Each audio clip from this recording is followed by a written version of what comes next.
Vai, mãe! Nós eu ainda física. Tchau! E aí, gente, vamos lá para os exercícios então. Aqui, ó, vou fazer a leitura rápida com vocês e a gente já vai para a resolução. É comum ouvirmos nos veículos de comunicação algumas tragédias provocadas por terremotos.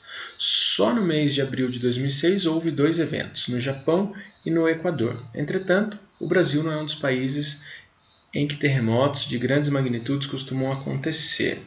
Aí aqui a gente tem a figura aí de uma tragédia. Em um terremoto ocorre o encontro de diferentes placas tectônicas que podem resultar de uma colisão ou em subdução. Tá? A subdução está aqui, é o processo de afundamento de uma placa mais densa sobre uma menos densa. Então você tem aqui o encontro de duas placas, uma mais densa que a outra. A mais densa vai para baixo e a menos densa para cima. Isso é uma subdução de placas. Tá? Após esse encontro, ondas sísmicas são produzidas e se propagam ao longo das placas, podendo provocar grande destruição, dependendo da sua intensidade. São 4 as ondas produzidas e elas estão ilustradas abaixo. Olha só aqui, sentido de propagação das ondas, tá? Todas as ondas estão se propagando da esquerda para a direita, tá? Então, a onda P, que é a onda principal, a onda primária, ela vai ser longitudinal. Vocês estão vendo? Ó? Eu tenho aqui parte do solo comprimido, parte dilatado, parte comprimido, parte dilatado. E isso vai sendo propagado na horizontal, certo? Então, uma onda longitudinal. Aqui eu tenho uma onda secundária. Observem, a onda também é propagada para frente, mas o solo vai subindo e descendo, subindo e descendo. Então, o movimento do solo é para cima e para baixo, enquanto ele se desloca para a direita. Então, isso é uma onda transversal. Tá? Eu tenho a onda Rayleigh, certo? Ela é uma onda mista. Vocês percebam que ela vai fazendo movimentos de círculo aqui, tá certo? Então, parte dela é de compressão, parte dela é de dilatação, parte dela é para cima e para baixo. Então, é uma onda mista. E uma onda Love, você está vendo aqui, ó, ela balança o terreno nessa condição aqui, tá certo? Então, enquanto a onda se propaga para a direita, o terreno fica balançando na horizontal, perpendicular a ela. Tá? Então, aqui ondas sísmicas, as duas principais são a P e a S. As ondas Rayleigh-Love se propagam junto à superfície da Terra. Aí o que ele vai pedir aqui para a gente? Comparando-se as velocidades de propagação da onda P e S, a onda P é mais rápida e, consequentemente, a primeira a atingir a vizinhança do epicentro do terremoto. Por isso o nome P, de primeira, e S, de segunda, ou primária e secundária. Em relação à natureza e à forma, classifique as ondas P e S. Bom, a forma e a natureza a gente já fez a discussão.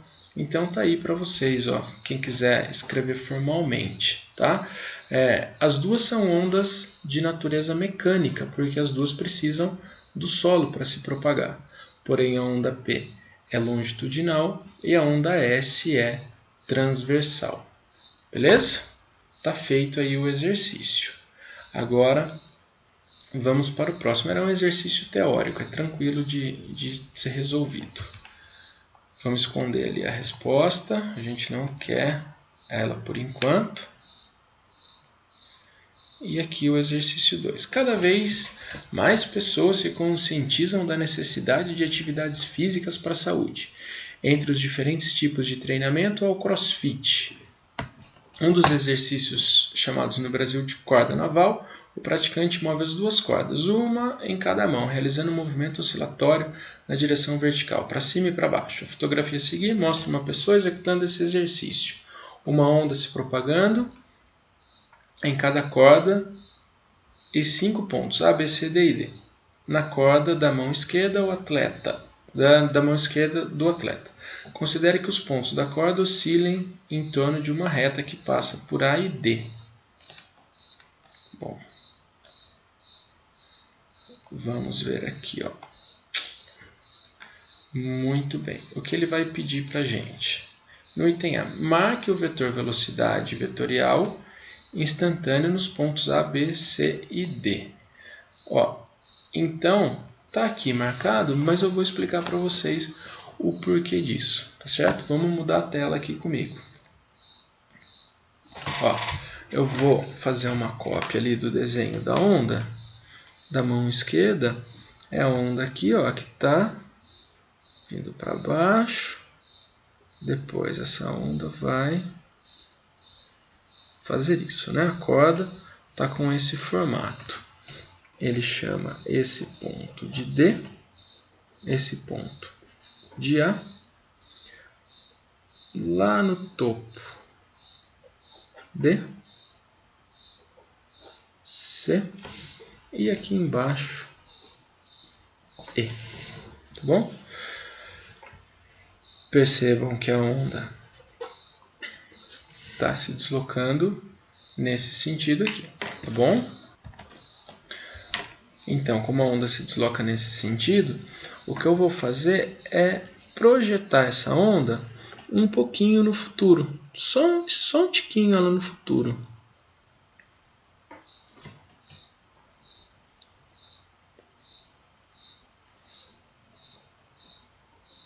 Bom, quando eu faço essa projeção, eu vejo que o ponto A no futuro vai estar subindo. Então a velocidade vetorial do ponto A é para cima, tá certo? O ponto B é o ponto máximo. Então ele estava descendo e passa a subir, ou estava subindo e passa a descer. Então a velocidade é zero, tá? O ponto de inflexão. Observem o ponto C. O ponto C está indo para baixo. E o ponto D também está indo para baixo. O ponto E é a mesma coisa, ele é o ponto de inflexão, ele já estava no mínimo. Então, se ele estava no mínimo, ele nem subia e nem descia. Então, a velocidade em E é zero, tá? E a gente tem a resposta, assim como vocês viram aí na minha apostila, tá bom? Agora, deixa eu ver se eu já estou me antecipando ou não. Ele tá... Não, aí ó, outra coisa que é importante a gente pensar aqui, nos módulos dessas velocidades. O módulo da velocidade A vai ser igual ao módulo da velocidade em D, tá? Porque eles estão no ponto mais no ponto de equilíbrio, então onde eles estão com a maior velocidade, e em qualquer outro ponto da corda a velocidade é menor. Então em C, apesar dele ter velocidade para baixo, é menor que em D e menor que em A, que está subindo, certo? Resolvido. Aí vamos ao item B desse exercício. Ele fala o seguinte: admita que a outra extremidade da corda esteja presa a uma argola que passa por um pequeno poste. Quando a argola é atingida pelo pulso, entra em movimento, passando a apresentar energia mecânica. Como já foi estudado que energia não se cria ou se perde, de onde vem essa energia mecânica? Bom, gente, aqui a resposta é simples. A onda transmite energia. A gente começa definindo por esse termo. Onda ou pulso é uma grandeza física, né? Uma característica física do sistema que pode transmitir energia e não matéria. Então a argola vai ficar oscilando junto com a onda graças à energia recebida por ela, tá? Ó, formalizem aí. Essa energia corresponde ao aumento de energia mecânica da argola, foi transferida pela pessoa através da onda produzida na corda. Certinho? E o exercício 1 da aula seguinte faz a seguinte afirmação. A figura a seguir mostra uma onda se propagando em uma corda em um determinado instante. Sabe-se que sua velocidade de propagação é igual a 20 cm por segundo. Determine sua frequência de oscilação. Sabendo que a frequência de uma onda depende apenas da fonte. Determine a frequência da fonte dessa onda. Tá? Então, nós temos esse desenho aqui e vamos para a resolução. Olha só. Então, o exercício 1, ele vai dar a onda para nós.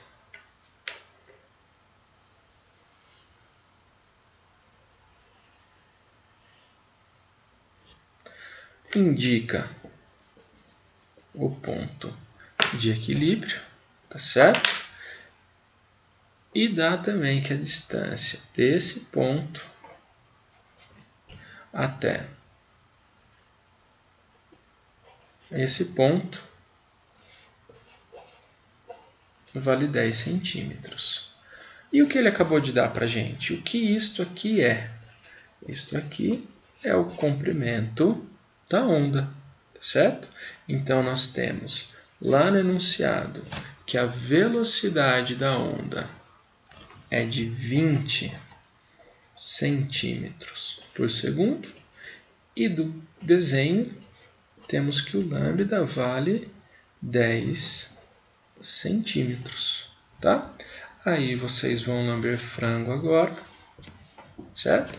A equaçãozinha aí de onda, V lambda F, substitua para encontrar a frequência. Ou pode isolar a frequência primeiro, fica V sobre lambda, frequência 20 centímetros por segundo, dividido por 10 centímetros, centímetros cancela centímetros, e chegamos em uma frequência de 2 Hz, né? Sempre que eu tenho divisão por segundo é Hz. Então, se a frequência da onda é de 2 Hz, qual é a frequência da fonte? Lembrando que o enunciado fala que frequência de onda e frequência de fonte são iguais.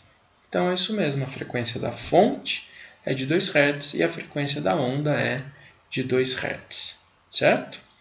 Vamos agora para o exercício 2, gente. Isso aí foi melzinho na chupeta, né?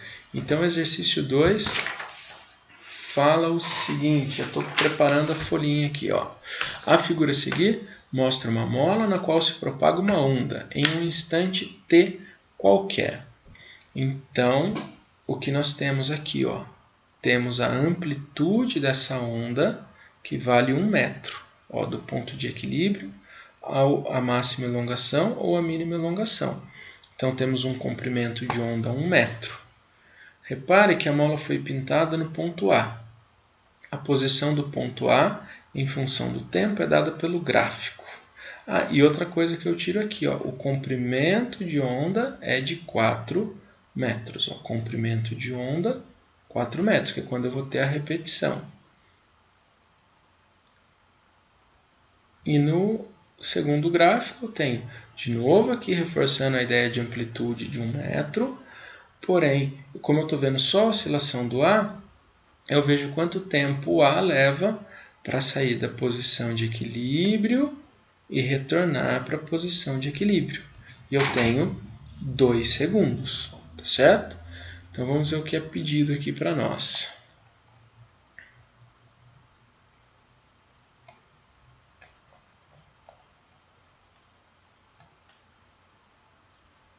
A partir dos gráficos, responda a seguinte pergunta. Qual grandeza física está representada no eixo vertical dos dois gráficos? Bom, aí eu já discuti com vocês. No primeiro gráfico está representado o deslocamento, tá? Então, nós vamos ter aí... O que ele está falando aqui? No eixo vertical está representada a posição vertical dos pontos da mola. E no segundo gráfico, né, podemos ler a amplitude da onda. Na verdade eu posso ler a amplitude nos dois gráficos, tá bom? E o que ele está falando aqui? Comprimento da mola no primeiro gráfico. Na verdade eu vou conseguir do primeiro gráfico tirar tanto amplitude quanto comprimento de onda, e no segundo gráfico eu vou conseguir ler tanto amplitude quanto o período, tá certo?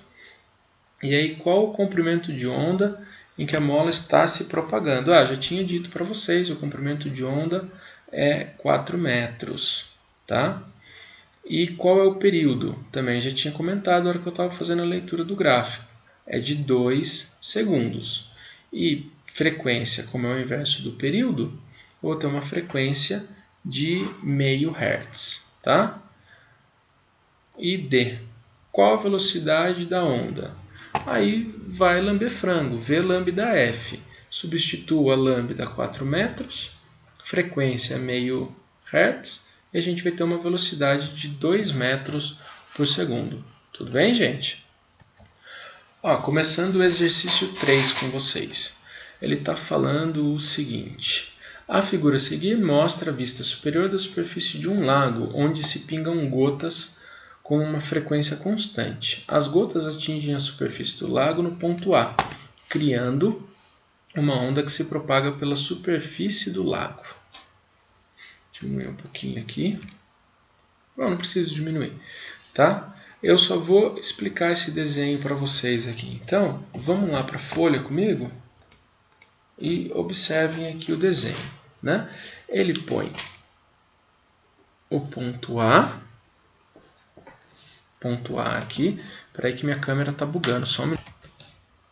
Aí, gente, acho que eu resolvi o problema da câmera. Aí vocês estão vendo que ele dá um pontilhado e depois ele dá uma linha contínua e depois ele dá um pontilhado de novo e outra linha contínua. No desenho lá dá sempre a mesma distância. Aqui tá desse jeito. E depois mais um pontilhado para ter mais uma linha contínua, tá? Então, o que acontece?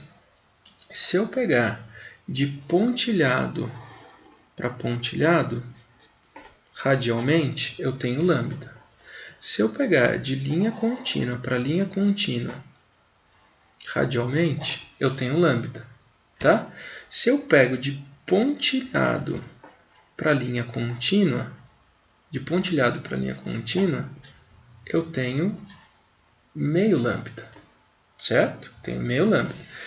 E o exercício, ele vai nos dar de um pontilhado até outro, ó.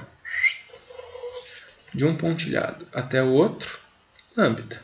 Até o outro, lambda. Então, já tenho 2 lambdas. E de um pontilhado até uma linha contínua, lambda sobre 2. Então, esses 50 centímetros que nos são dados,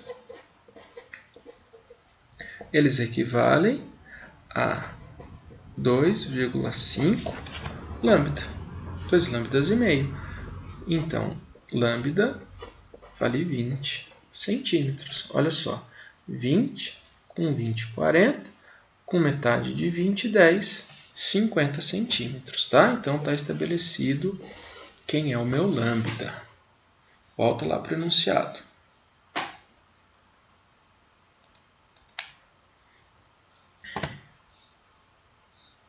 As linhas contínuas representam as cristas e as linhas tracejadas os vales. Sabe que cada gota cai? Sabendo-se que do conta-gotas caem 2 gotas a cada segundo. Tá? Então, o que é isso? É número de repetições ou número de eventos por tempo. Então, eu tenho a frequência. Tá? E ele vai pedir para determinar a velocidade de propagação da onda na superfície desse lago. Então, a outra informação que ele dá é que caem 2 gotas a cada 1 segundo. Então, tem uma frequência de 2 Hz. Aí ficou mais do mesmo, né, gente? Vai lamber frango. A velocidade de propagação é de 20 centímetros vezes 2 Hz. Velocidade 40 centímetros por segundo. Essa é a velocidade de propagação da onda no lago. Maravilha? O exercício 4, gente, fica aí de desafio para vocês. De qualquer forma, eu estou na Hangout e a gente tira essas dúvidas lá se alguém não conseguir seguir com o exercício, tá bom? Mas ele é bem tranquilo, tá certo? Se precisar, depois vocês recorrem a mim. Gente, mais uma vez, muito obrigado, bons estudos e até a próxima. Falou, gente!